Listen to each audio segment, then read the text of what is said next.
walaal haddaad dareen qarannimo leedahay haddaad u damqatid dalkaaga iyo dadkaaga haddaad wadani daacad tahay dadkaaga caawi kuna deeq waxa aad awoodo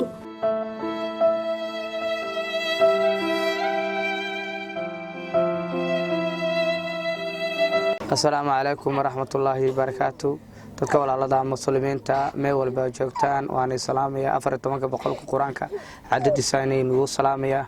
walaalayaal waxa ay nin aniga indhaha la oo 6 laxad ka fadhiyo oo shaqaysan karin walaalayaal anigu waxa deganaa magaalada Gaalkacyo waana ka soo guuray hadda waxa jooga magaalada Kismaayo ciyaalkii iyo xaaskii iyo reerkii waa soo rartay waxaana wata hadda ciyaal 3 agoona 2 wiil iyo hal gabar agoona ayaa hadda wata hooyadoodna Gaalkacyo ayay jirtaa iyo 2 wiil oo aniga aan dhalay midka hadda afadhiya ana dhalay iyo midka kale oo dhabta hadda gabadha ku hayso xaaskiga ku hayso aniga ayaa dhalay walaalayaal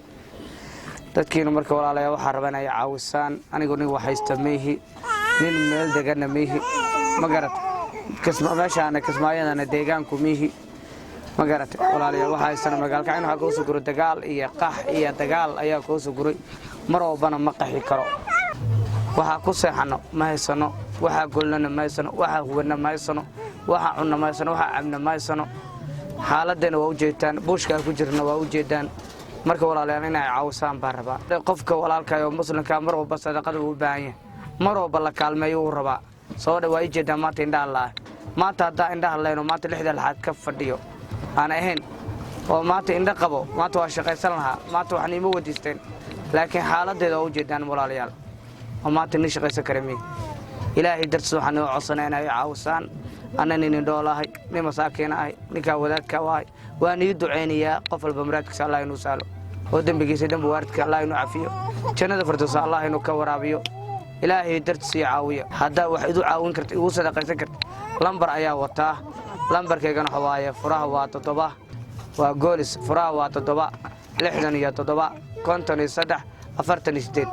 lambar hormuuda wataa waa eber 6 13 63 51 9 lambarkaas ayaa wataa waa eber 6 13 63 51 9 khayr Allah nisi walaalayaal soo caawiyo wax walba karaankiina idu caawin kartaan idu caawiya السلام عليكم ورحمة الله وبركاته. فاطمة أحمد نور عليها وحاول أن دولك حاسكي ساعة وحنا مو هست نشأ أسكتشجنا ما تابع إنه صوب بركعي نحن دور وما نشقي سنكر ولا مسلم تعك عسلنا إنه معين أنا قرينا لسان